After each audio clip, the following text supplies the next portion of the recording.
होळी हा सण असा साजरा करतात।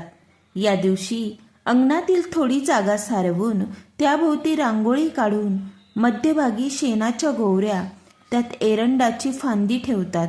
एरंडाचा एक दांडा उभा करतात, त्याच्या भोवती लाकडे गोवऱ्या रचतात। त्याची पूजा करावी, पुरणपोळीचा नैवेद्य दाखवावा। सगळे गाव मिळून गोवऱ्या लाकडे गोळा करून सार्वजनिक ठिकाणी होळी करतात, तिची पूजा करतात। नंतर त्यात नारळ अर्पण करून खोबऱ्याच्या वाट्या भाजून प्रसाद वाटतात। प्रत्येक सेवेकऱ्याने आपल्या घरासमोरील मोकळ्या जागेत छोटी होळी पेटवावी। नंतर हातात पाणी घेऊन मी व माझे कुटुंब यांना सुख शांती मिळावी म्हणून होळीचे पूजन करतो असा संकल्प करावा। त्यानंतर घरातील विस्तवाने होळी पेटवावी, त्याची पंचोपचार पूजा करून नैवेद्य द्यावा।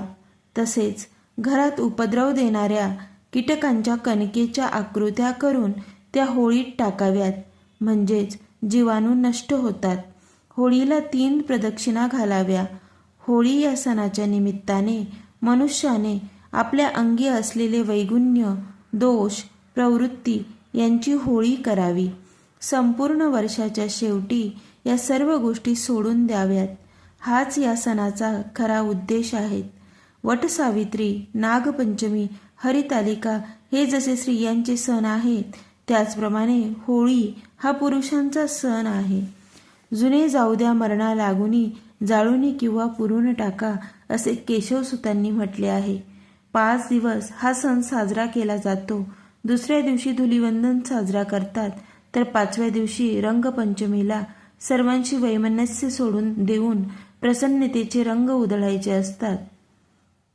असा हा होळी सण या पद्धतीने साजरा करायचा असतो। व्हिडिओ आवडल्यास लाईक आणि सबस्क्राईब करून कमेंटमध्ये आपल्या महाराजांसाठी श्री स्वामी समर्थ असे लिहा। श्री स्वामी समर्थ।